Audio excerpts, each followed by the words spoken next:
This map highlights the Strait of Hormuz, a 50-kilometer maritime choke point right off the coast of Iran. For 6 weeks, the region has been locked in a tense standoff with the U.S., but the real issue is those arrows. They represent 20% of the entire global fuel supply, passing directly through this narrow, fragile gap. Without warning, Donald Trump declared a double blockade on the strait via social media. The situation went from open shipping lanes to heavily restricted waters practically overnight, catching the international shipping community entirely off guard. For India, the fallout is direct and severe. Over half of the country's liquid fuel and LPG supply is shipped entirely through this specific, now blocked corridor. The immediate consequence hits directly in the kitchen. Millions of households rely on these red domestic LPG cylinders. Severing the primary supply route guarantees a sharp, sudden spike in the cost of daily cooking gas. The pain extends to the streets. Blocked ships carry the crude needed for every local petrol pump, triggering steep price increases for transportation fuels across the country. A snap political declaration made thousands of miles away in Washington instantly translates into an unavoidable financial squeeze for the average Indian consumer. This scale comparison reveals the practical flaw in the plan. Trying to blockade a tight 50-kilometer zone is difficult, but to actually stop shipping, the enforcement perimeter has to push outwards, stretching along a 300 to 350-kilometer maritime border. Any naval ships placed out there become highly vulnerable targets from the shoreline. Instead of fracturing under the pressure, the Iranian military and political leadership have closed ranks. They are actively preparing asymmetric warfare tactics, using unconventional, smaller-scale strikes to counter a larger conventional force, keeping the region highly volatile.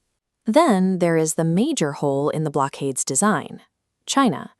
Beijing purchases roughly 80 to 90% of Iran's oil exports. They actively bypass international sanctions using ghost ships and unmarked tankers like these to keep their industrial economy running. Enforcing the blockade means harassing neutral European and Asian vessels. Shipping companies respond by raising insurance premiums to cover the elevated risk, which drives up the cost of moving goods for everyone. The strategy fails to isolate the target. Instead, it punishes the global supply chain and highlights the strict limitations of American strategic reach in the Gulf. Back in the United States, the president's domestic popularity has dropped to negative 43%. Facing a frustrated electorate and unfulfilled campaign promises, projecting military strength abroad provides a convenient distraction from failures at home. The timing of this international escalation coincides directly with emerging domestic scandals. Right as ceasefire talks were on the table, the Epstein files resurfaced in the media, prompting the First Lady to make a highly unusual public statement denying any association with the disgraced financier. A similar dynamic is playing out in Israel.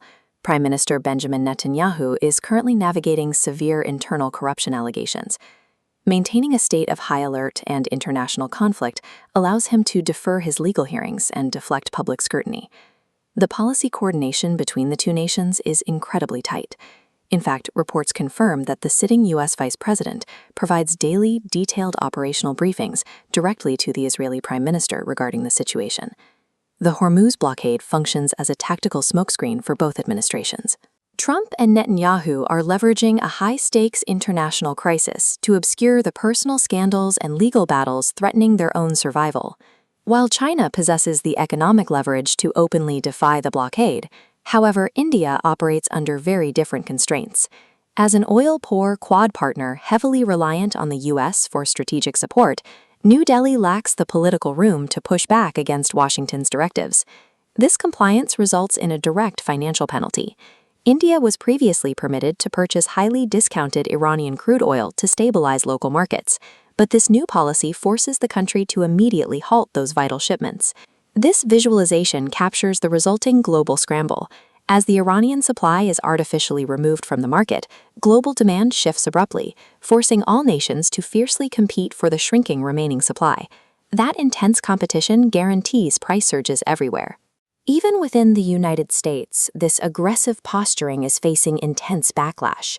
Protesters are actively marching on the Capitol, demanding an end to a foreign policy that manufactures crises without clear exit strategies. Despite the recurring volatility of the Gulf, India still funnels over 50% of its fuel and LPG through this single maritime bottleneck. The current crisis is the direct result of that continued dependency, a national economy tethered to a route it has no physical way to protect. When Western leaders trigger geopolitical instability to manage their domestic politics, the bill is handed to developing economies.